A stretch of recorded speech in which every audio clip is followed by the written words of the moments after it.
¿Qué tal? Muy buenas noches. Estado, Comunidad Autónoma y Federación Canaria de Municipios buscan entre todo garantizar la seguridad sanitaria en el archipiélago ante la pandemia de la COVID-19. Trabajan en la elaboración de un decreto de multa rápida. Silvia Luz, para los organizadores y participantes en fiestas ilegales. Sí, esta medida se ha debatido esta tarde en la reunión que han mantenido representantes del Estado, Gobierno de Canarias y Federación Canaria de Municipios. Esta medida está destinada sobre todo a las denominadas fiestas ilegales, lugares en los que aseguran pueden surgir brotes. Terrazas y discotecas están también en el punto de mira de las autoridades, por eso se insiste, Estela Díaz, en el mensaje de prudencia a la población.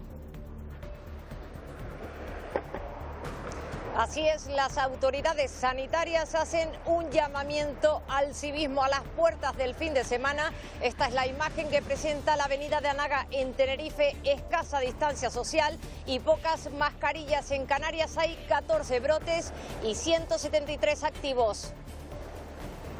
Pues ya ven, el ocio nocturno es una de las principales vías de contagio. En España, 6 comunidades, Marlene Bello, refuerza las medidas para controlar esos brotes. Así es, buenas noches. Muchos de estos nuevos contagios se están produciendo en locales de ocio nocturno, algo a tener muy presente, sobre todo hoy que comienza el fin de semana.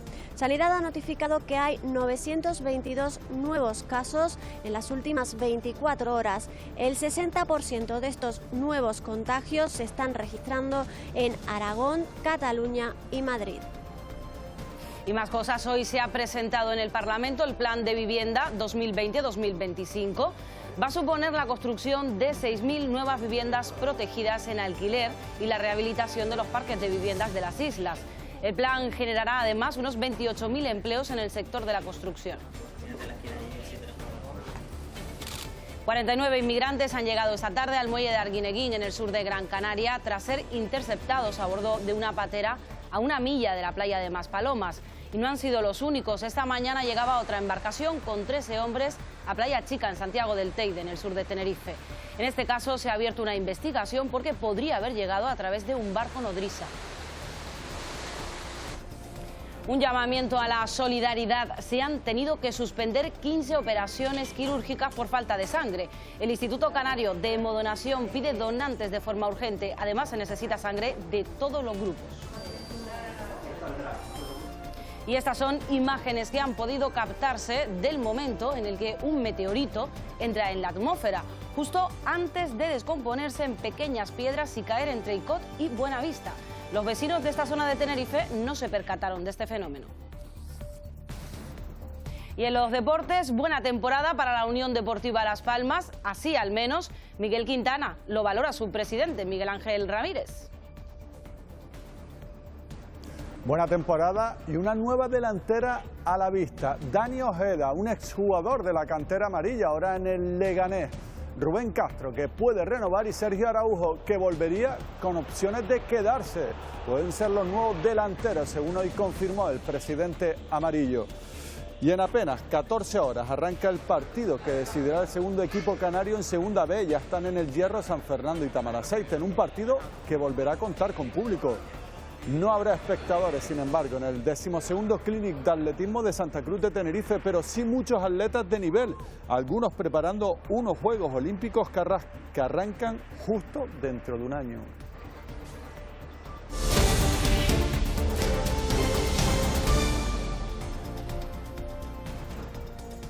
Representantes del Estado, Gobierno de Canarias y Federación Canaria de Municipios mantenían esta tarde una reunión en la que se ha acordado la elaboración de un decreto ley para agilizar el proceso sancionador para aquellos que incumplan, Silvia Luz, las medidas sanitarias anti-COVID.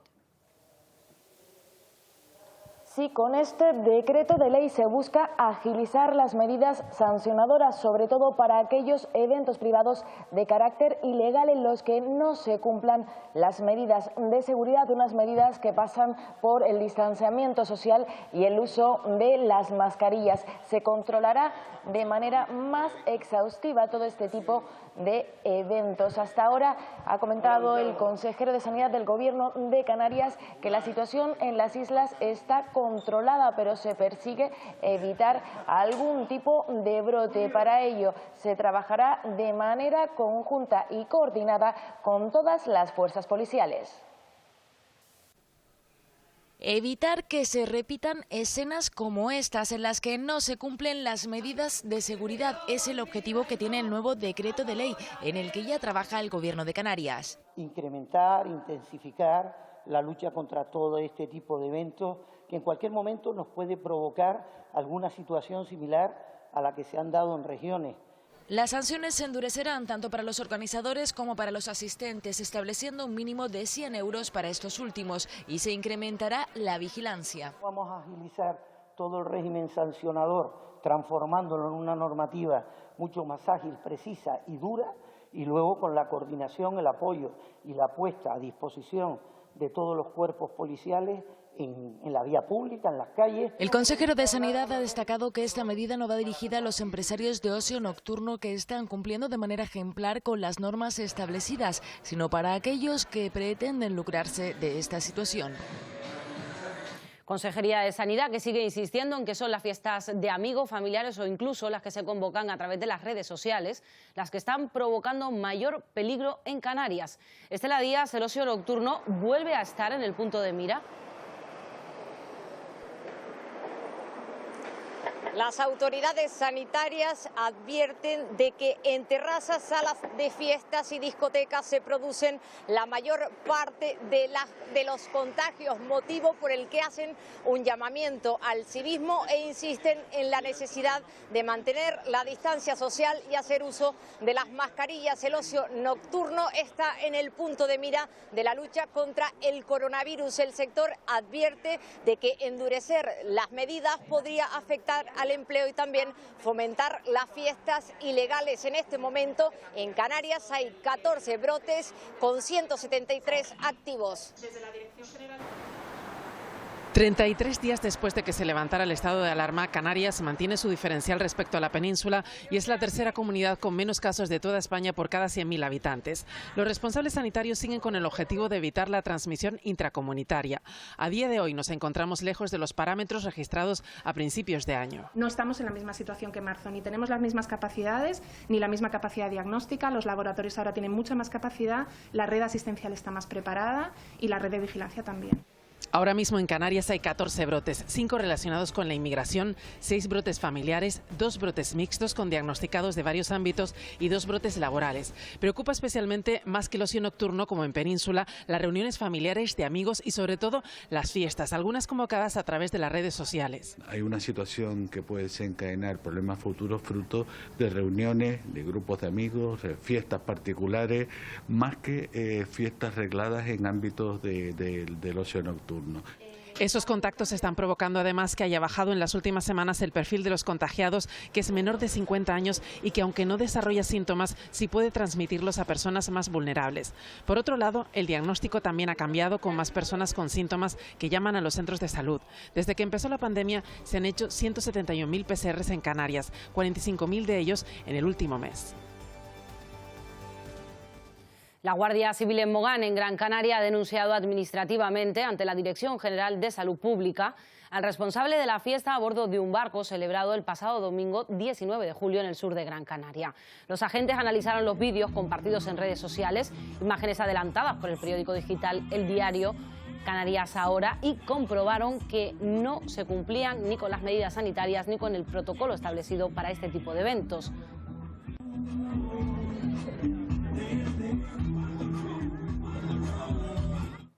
Casi 1.000 contagios en las últimas 24 horas en España. Sanidad sostiene que la curva de contagios va en aumento e incluso habla ya de que podríamos estar en la segunda oleada de la COVID-19. A las autoridades les preocupa que la mayoría de los contagios, Marlene Bello, se estén produciendo en fiestas nocturnas. Así es, y esto ha hecho que ya sean muchas las comunidades que han tenido que tomar medidas más serias para garantizar la seguridad sanitaria en locales de ocio nocturno. Medidas como las que ha tomado Castilla-La Mancha, que ha obligado a estos establecimientos a pedir el DNI y el teléfono de sus clientes, como las de Madrid, que a partir de la próxima semana reducirán el número de personas en reuniones privadas o en terrazas, o como las que acaba de anunciar esta tarde Cataluña, algo más drástica, de cerrar todos sus locales de ocio nocturno. Sanidad ha notificado que hay 922 nuevos contagios en las últimas 24 horas. El 60% de estos nuevos casos se están registrando en Aragón, Cataluña y Madrid. Nuevas medidas restrictivas en diferentes puntos del país. Aumentan los positivos en COVID-19 en las últimas 24 horas. Ya son 922 nuevos afectados. En Murcia volverán a la fase 1 de la desescalada, además de prohibir la entrada y salida del municipio de Totana. Las autoridades han hecho un llamamiento a la comunidad latina afincada en la región, que representa el 60% de los contagios. Es más que todo por un motivo de prevención por los niños y por mi familia también. Sabemos concurrir los bares y restaurantes o los supermercados, entonces sí, quiera o no, siempre tenemos contacto con las personas. Las reuniones familiares y el ocio nocturno se presentan como fuente principal de contagios. Comunidades como Castilla-La Mancha o Madrid se plantean tomar medidas. La Generalitat Valenciana ya tomó la decisión de cancelar el ocio nocturno en Gandía. Se han pasado en dejar que abrieran locales que no tenían que haber abierto. Que la juventud tome conciencia, tantas muertes que tenemos, ¿no? Andalucía cuenta con 27 brotes activos y Cataluña ha notificado 1.343 nuevos casos de COVID. En total, más de 3.000 infectados repartidos por toda la geografía nacional. Países como Noruega ya han impuesto nuevas restricciones a los viajeros procedentes de España, obligando a permanecer 10 días en cuarentena a todos los pasajeros. Sobre las medidas contra los rebrotes y sobre el pacto de reconstrucción hemos hablado hoy con el vicepresidente del Gobierno. Román Rodríguez, también consejero de Hacienda, ha insistido en que Canarias se encuentra en una situación crítica y que para afrontarla son necesarios más recursos. El vicepresidente del Gobierno y consejero de Hacienda pide que el Ejecutivo Central reparta con justicia los fondos europeos al margen del dinero que le pertenece a Canarias por ser una RUP. Nosotros debemos tener un trato por encima de la media porque nuestros problemas son más graves.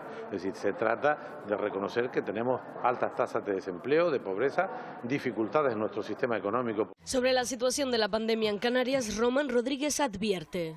A esa minoría que incumple las reglas, me refiero a esas fiestas que incumplen las normas, que no va a quedar impune en sus comportamientos. Los vamos a perseguir, porque una minoría no puede poner en riesgo la salud de la colectividad y el futuro de Canarias. Y para la lucha contra la COVID-19, desde su consejería se inyectará, dice, en la sanidad pública no menos de 250 millones de euros. Además, en el programa Buenos Días Canarias de esta casa, ha asegurado que este no es el momento de subir los impuestos. No solo no rebajar gastos, incluso aumentarlo para las nuevas necesidades y no tocar la fiscalidad, porque es poco eficiente tocar la fiscalidad. Un compromiso que pasa, dice Rodríguez, porque el gobierno estatal cumpla con el superávit y permita el endeudamiento si fuera necesario.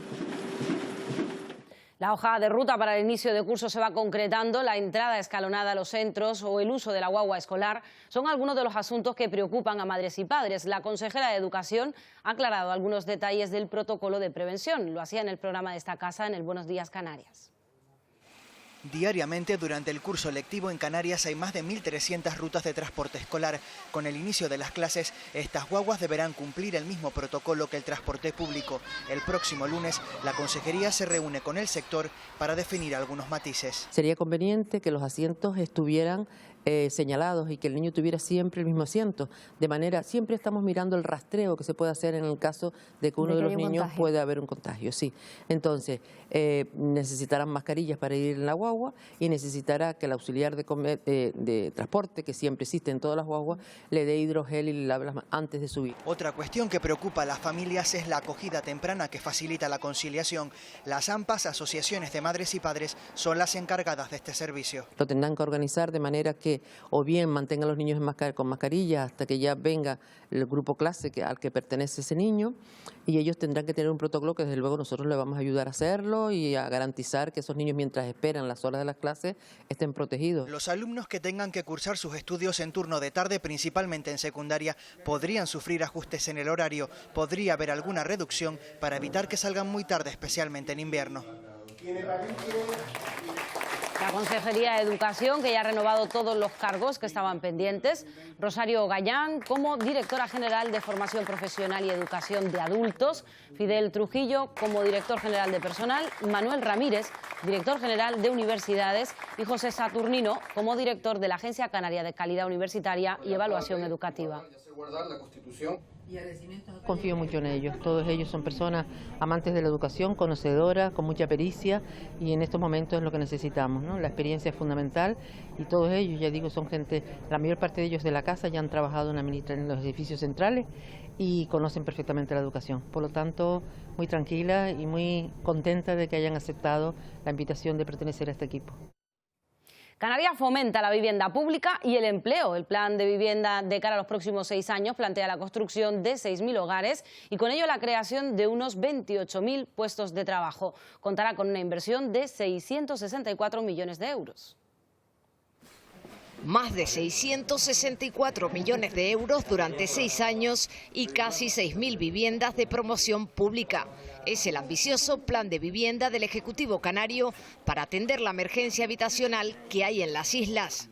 Dar luz y esperanza a miles de ciudadanos de Canarias que esperan y que tienen muchas dificultades para acceder a un bien tan imprescindible, tan necesario como es una vivienda.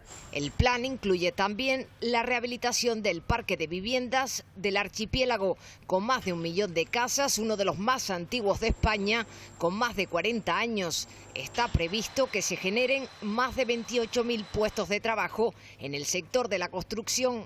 Dar solución a una demanda de viviendas muy importante en nuestra comunidad autónoma, casi los 17.000 demandantes de vivienda existen en este momento en nuestra comunidad, y además va a producir una inversión pública muy importante en los próximos años que lleva aparejado consigo la creación en torno a los 28.300 puestos de trabajo. El Ejecutivo pretende comenzar con la edificación en el último trimestre de este año. El plan será financiado con recursos propios del Gobierno autonómico. Además, Canarias se prepara para ser autosuficiente en 2030. Si colocáramos placas fotovoltaicas en el 8% de nuestros edificios, se podría cubrir hasta el 100% de la demanda energética. Eso si almacenáramos la energía. Y ese es el reto final del Gobierno. Hoy ha presentado su nuevo plan de transición energética. El nuevo plan incorporará la lucha contra el cambio climático y la reducción de emisiones como un eje prioritario. Tendrá una vertiente ambiental, pero también un enfoque social. En línea de poder garantizar la descarbonización del territorio en el año 2040, pero sobre todo el perfil social. Es el primer instrumento de planificación energético que va a contener un apartado específico para abordar la pobreza energética. El objetivo del Gobierno es que Canarias sea autosuficiente, instalando placas fotovoltaicas en el 7,5% de las cubiertas de nuestros edificios. Tendríamos una potencia de 1,3 gigavatios. Sin capacidad de almacenarla, cubriríamos hasta el 40% de nuestra demanda y se ahorrarían 126 millones de euros. Si la almacenásemos, el autoconsumo podría ser total, con un ahorro de 300 millones. Ese dinero, si el Estado lo autoriza, podría reinvertirse en Canarias. Aunque las centrales térmicas quedarían de apoyo, los ceros energéticos prácticamente desaparecerían. Estará tan sectorizada la producción energética y el consumo que no habrá, al no estar centralizado en un solo productor, pues evidentemente está claro que en el año 2030, a medida que pase el tiempo, a medida que vayan penetrando las renovables, las consecuencias de algún problema en las centrales térmicas de Canarias, pues no se van a notar como se están notando en la actualidad, ¿no? El 80% de la inversión para las instalaciones fotovoltaicas deberá ser asumida por los usuarios. Está previsto que el plan vea la luz a finales de 2021. Visita institucional del presidente del Parlamento de Canarias a Capitanía en Santa Cruz de Tenerife. El general jefe del Mando de Canarias le ha explicado los pormenores de la operación Balmis. Gustavo Matos ha estado acompañado por algunos de los miembros de la mesa del Parlamento y durante algo menos de una hora se han reunido con los mandos del operativo que durante el estado de alarma se encargó de coordinar a más de 115.000 militares del Ejército de Tierra desplegado en todo el territorio nacional. Un operativo que estaría en disposición de volver a desplegarse si fuera necesario y lo harían en menos de 48 horas. La ministra de Defensa ya lo dijo, que en un plazo de 24 o 48 horas se podría volver a activar la operación. Los militares seguiremos estando ahí, es decir, no nos verán en la calle, no estaremos en la calle, hemos estado en la operación Balmis, pero estaremos en nuestros cuarteles preparados para salir en el momento que nos necesiten. No tenerle miedo al virus, pero sí respeto, ¿no? El virus sigue, ha costado mucho no vencerle, pero por lo menos tenerlo controlado. Hagamos todo lo posible para que las Fuerzas Armadas que están preparadas no tengan que actuar como lo hicieron. Creo que eso es un mensaje también con el que debemos concluir, ¿no? Esta tarde ha llegado un nuevo cayuco a Gran Canaria con 49 personas a bordo. Es la cuarta embarcación que arriba a la isla desde el lunes. Esta mañana también llegaba una patera al sur de Tenerife. Desde el Gobierno de Canarias se asegura que a pesar de este incremento la seguridad sanitaria en el archipiélago está garantizada. Son los últimos 49 inmigrantes subsaharianos que han llegado a Gran Canaria este viernes. Sobre las 3 menos cuarto nos avisan de un cayuco que estaba llegando a la zona del faro de Maspalomas. Salió la embarcación de Cruz Roja para retenerlos hasta que llegara a la Salvamar Mezcaliná. Todos desembarcaban en el muelle de Arguineguín en buen estado y sin fiebre. El Gobierno de Canarias asegura que la llegada de estos cayucos no pone en riesgo la seguridad sanitaria en plena pandemia. Nosotros a los inmigrantes los controlamos desde el minuto 1 y por lo tanto los aislamos, le hacemos los PCR y están perfectamente controlados. Horas antes, otra patera con 13 migrantes llegaba a Playa Chica en Santiago del Teide, al sur de Tenerife. En este caso se ha abierto una investigación porque podrían haber llegado a través de un barco nodriza. Delegación del Gobierno asegura que este incremento se debe a que es el periodo tradicional de llegada de embarcaciones irregulares a Canarias. Tenemos que esperarlo y tenemos que preverlo, que es lo que estamos intentando de la delegación. Y ahí necesitamos la colaboración de todo el mundo. Vuelvo a insistir que esto no es un problema solo de la Administración General del Estado, sino de todas las administraciones canarias. Canarias ha mantenido este viernes un primer encuentro con la Secretaría de Estado de Inmigración sobre la mesa, donde alojar a los migrantes cuando logran alcanzar el archipiélago. Continúa la investigación de la Guardia Civil para identificar el cadáver localizado este pasado jueves flotando por una Zodiac que navegaba a 2 kilómetros de la costa de Morrojable, en Fuerteventura. La investigación espera el resultado de la autopsia para determinar las causas de la muerte. Los primeros indicios apuntan a que podría tratarse de un joven de unos 30 años de origen subsahariano. El presidente del Cabildo de Gran Canaria se suma a la petición de las corporaciones insulares y locales sobre el uso del remanente económico para hacer frente a la crisis de la COVID. Morales sostiene que las administraciones que cumplen deben tener mayor margen de actuación. Declaraciones que hacía en un encuentro con periodistas en la sede del periódico Canarias 7 también aludió al repunte migratorio. Considera que el Estado debe poner más medios y asegura que los migrantes no son un riesgo en la propagación del virus. Debemos estar más preocupados, debemos exigir más medios y más control con los que llegan en los aviones y no se les hace ningún tipo de control. Y luego los ves en fiestas por las noches, en las discotecas, en las plazas públicas, bueno, unos al lado de otros, generando sin duda riesgos importantes de contagio. La crisis del coronavirus ha llevado a Donald Trump a cancelar la convención republicana en Jacksonville, en Florida, uno de los estados más afectados por la pandemia en Estados Unidos. El anuncio lo hizo el propio Trump al inicio de su rueda de prensa, la tercera en 3 días consecutivos, después de 3 meses sin comparecer. Nos lo cuenta Belén Mora desde Washington. Estados Unidos superó los 4 millones de casos de COVID-19 esta semana. Según la Universidad Johns Hopkins, el país superó los 4.500.000 casos y las muertes sobrepasan las 144.000 personas. Esta situación tiene un fuerte impacto en la campaña electoral que está en pleno auge a menos de 100 días de las elecciones. El presidente Donald Trump anunció la suspensión de la convención republicana prevista para agosto en Jacksonville, Florida, alegando un aumento aumento de casos en el país y en el estado. En su lugar, los delegados republicanos viajarán hasta Charlotte, en Carolina del Norte, donde el mandatario aceptará la nominación en un evento que tendrá lugar del 24 al 27 de agosto. Por su parte, los demócratas anunciaron el mes pasado que su convención será principalmente virtual, con un evento central que tendrá lugar en la ciudad de Milwaukee. Desde Washington, soy Belén Mora de La Voz de América, informando para Televisión Canaria. El número de positivos por coronavirus supera ya la barrera de los 15 millones en todo el mundo, con casi 620.000 muertes. Estados Unidos y Brasil siguen liderando este triste ranking, pero este viernes la OMS ha advertido de los rebrotes en algunos países europeos. En Bélgica ha muerto una niña de 3 años por la enfermedad, la víctima mortal más joven registrada en el país. La menor padecía otras patologías graves que se complicaron por el COVID. Y en Alemania, un estudio ha concluido que el brote del matadero, que provocó 2.100 positivos, comenzó en una sola persona, un supercontagiador que propagó el virus en un radio de 8 metros. Las bajas temperaturas y la falta de ventilación natural fueron claves en su propagación. Y más cosas, última jornada del juicio por el asesinato de un indigente en Playa del Inglés, en Gran Canaria, en el año 2019. No hay pruebas concluyentes para condenar al acusado. Hoy la Fiscalía ha cambiado su versión de los hechos para hacerla coincidir con el informe que presentaron ayer los forenses.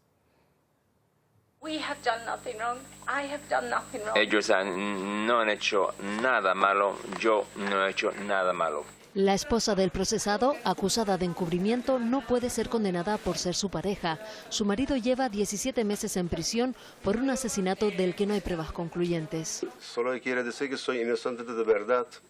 Créanme, en cárcel estoy volviéndome loca porque hay mucha gente que me llama, me insultan como soy un asesino. El juicio se complica cuando la prueba estrella del fiscal, un vídeo en el que el acusado entra en el kiosco donde pernoctaba la víctima, queda invalidado por el informe de los forenses. La primera versión del fiscal sostenía que la víctima murió a las 9 de la mañana, pero Ali Gunes solo estuvo 33 segundos dentro del lugar donde dormía la víctima, y la forense dijo en la sesión anterior que para morir por estrangulamiento son necesarios al menos 4 minutos. Además, otra grabación demostró que la víctima salió de un supermercado en torno a las 5 de la tarde y el acusado salió de su casa a las 6, hora límite de la muerte según la forense. Aún sin pruebas y después de cambiar su versión inicial por la de que pudo matarle en cualquier momento indeterminado de la tarde, el fiscal propone condenar por indicio. Llevo 38 años ejerciendo la abogacía y hoy venía a esta sala con la confianza de que el señor fiscal iba a retirar la acusación por falta de pruebas. Ali Gunes se enfrenta a una pena de 18 años de prisión. El jurado popular queda citado para el próximo lunes comenzar a deliberar. Y en Arrecife, la Policía Nacional ha detenido a un hombre de 34 años sin antecedentes policiales como presunto autor de un delito de robo con violencia.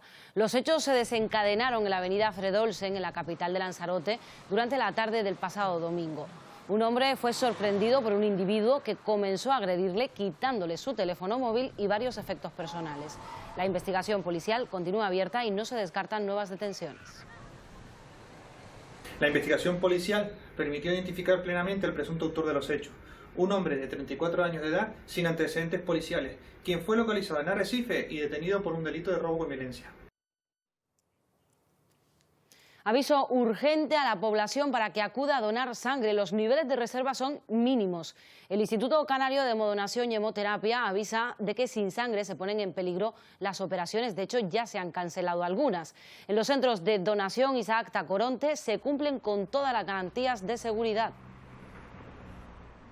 Sí, porque las donaciones de por sí ya descienden durante los meses de verano, pero además hay que añadir el miedo de muchos donantes precisamente a contagiarse por la COVID-19. Por eso se garantiza que todo el proceso de donación es totalmente seguro para aquellas personas que deseen hacerlo. Donar sangre es fundamental para mantener el sistema sanitario. De hecho, en esta jornada se han tenido que suspender algunas intervenciones quirúrgicas precisamente por este motivo. Para donar ahora hay que llamar al teléfono 012 y pedir cita y nos tendrán que decir exactamente a qué lugar podemos acudir a donar sangre. Los requisitos siguen siendo los mismos: tener entre 18 y 65 años, pesar más de 50 kilos y no estar embarazada. Hace falta sangre es el llamamiento urgente que el Instituto de Modonación y Hemoterapia hace a toda la población de las islas. Para cubrir las reservas tendrían que realizarse unas 300 donaciones diarias, pero la cifra actual está muy por debajo. Se trabaja incluso en dependencias cedidas por los ayuntamientos para garantizar las medidas de prevención de la COVID.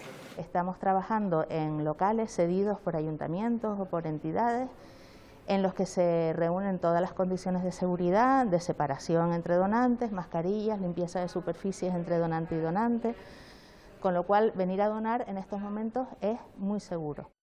Debido a las circunstancias actuales, además de cumplir con los requisitos habituales, los donantes no pueden presentar cuadros de tos o síntomas respiratorios, no haber sido diagnosticado o haber estado en contacto con personas afectadas por la COVID y no haber viajado fuera de las islas en los últimos 14 días.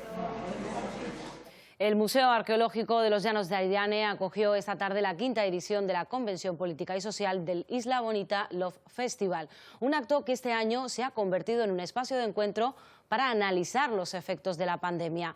Mónica Gómez, efectos en los colectivos más desfavorecidos.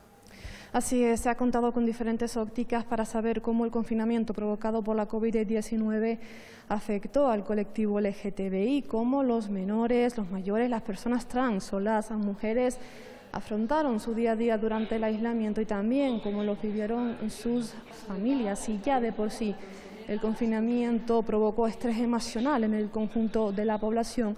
Peor fue, por ejemplo, para colectivos como el de las mujeres maltratadas. Uno de las ponentes de esta convención ha sido Kika Fumero, directora del Instituto Canario de Igualdad, quien relató cómo el confinamiento fue considerado como una situación de emergencia para el Gobierno de Canarias, ya que estas mujeres pasaron a estar 24 horas al día, 7 días a la semana encerradas en el mismo domicilio que su maltratador. El silencio, como por ejemplo encerrarse en las habitaciones con menores, con las hijas e hijos y dejarlas a ellas fuera, como por ejemplo ir al supermercado y hacer compras, y una compra de mejor calidad y otra de menor calidad, una más cuantiosa y otra menos cuantiosa. Es decir, había una serie de violencias diarias que era la que aterrizábamos, que están ahí, tenemos testimonios e iba en aumento. Hemos vivido una crisis sanitaria sin precedentes que se ha cebado de manera extraordinaria con los centros residenciales. En Canarias no ha fallecido ningún usuario gracias a las duras medidas, entre ellas la prohibición de visitas a familiares. Esta situación ha generado problemas de ansiedad para algunos residentes. Vamos a conocer la historia de Esther. Esther es una joven gran canaria con diversidad funcional que optó por volver a casa con sus familiares.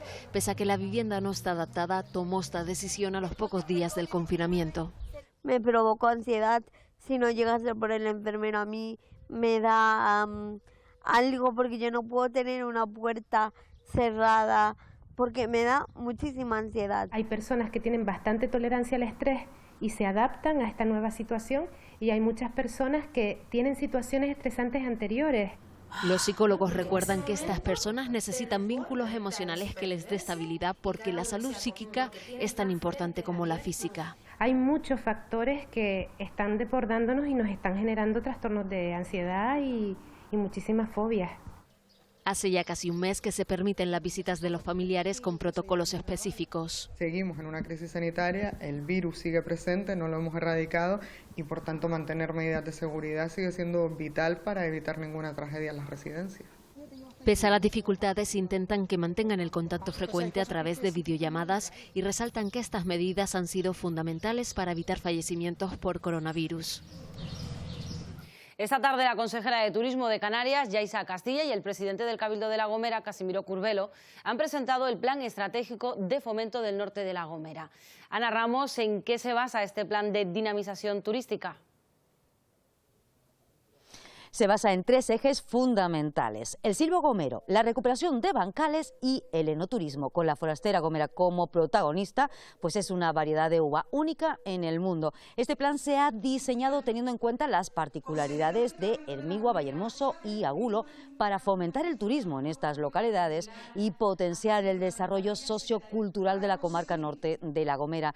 En el próximo año se invertirá algo más de 1.100.000 euros en labores de conservación y divulgación, pero también de empleo y formación. Este plan es una de las primeras iniciativas del programa Fortaleza Canaria, que ha puesto en marcha la Consejería de Turismo para afrontar y paliar los efectos de la crisis causada por el COVID-19.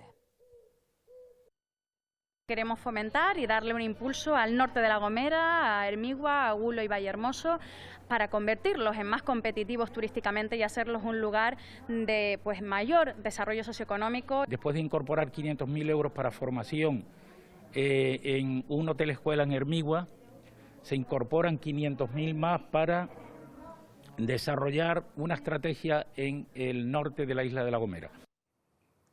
Alegranza, uno de los islotes del archipiélago Chinijo, vuelve a mostrar una imagen desoladora. Toneladas de basura que llegan a la isla arrastradas por las corrientes marinas. Son los desechos que las personas tiran al mar y acaban llegando ahí a nuestras costas. Son las fotografías de la vergüenza. Un montón de residuos que el hombre en diferentes partes del mundo, desde América, Europa y Norte de África, tira al mar. Basura que las corrientes marinas han vuelto a arrastrar hasta Alegranza. Se acumulan kilos de madera, plásticos, todo tipo de desperdicios. Todo lo que el hombre pueda tirar al mar y que flote, pues llega a las costas norte de Canarias. La historia para Alexis, que lleva años de lucha contra la contaminación del plástico, no es nueva. Había una misma nevera de las mismas características en la misma zona y es, pues bueno, la historia se repite. Seguimos tirando cosas al mar. Para que la historia no se repita, para que el mar no devuelva nuestros desechos, apela a nuestra conciencia ambiental. Polémica en El Hierro por 20 céntimos. En un restaurante de la frontera se cobró esta cantidad por el hielo en una bebida y a partir de ahí, María Fernández, el debate se ha trasladado a las redes y a la calle. La polémica foto de la factura ha revolucionado las redes. Todo ocurrió en un restaurante de la isla. Un grupo de personas piden diferentes bebidas y cuando les llega la cuenta les llama la atención que se les cobra 20 céntimos por el hielo. Uno de los clientes saca una foto de la factura y la sube a las redes sociales y ahí es cuando empieza el debate con gente a favor y gente en contra. El propio restaurante ha emitido un comunicado en su página de Facebook explicando su versión. Estos 20 céntimos han dado mucho de qué hablar en El Hierro. Un restaurante cobró esta cantidad por el hielo de una bebida y el cliente subió la foto a las redes sociales abriendo el debate. En la calle hay opiniones diversas. A mí me parece mal, ya que ya es un servicio que debería de tenerlo ya el bar. Soy dueño de una cafetería y yo realmente no lo cobro, pero bueno, cada establecimiento pienso que tendrá sus motivos si los cobran o no los cobran. Después de la pandemia cada uno cobra lo que pueda, ¿comprende? Entonces la cosa se está moviendo de esta manera. El hielo a los negocios yo creo que no se lo regalan, entonces no sé, tampoco me parece tan exagerado. Es como si te cobra por ir al baño, es un servicio. La propietaria del local justifica este cobro extra. Tengo gente detrás de mí, tengo una plantilla que pagar y eso. 20 céntimos no me van a hacer de oro. Yo también pago mi hielo, no lo hago como él dice. Además han escrito un comunicado en las redes sociales del establecimiento para explicar lo sucedido, teniendo en cuenta el alcance de este curioso hecho.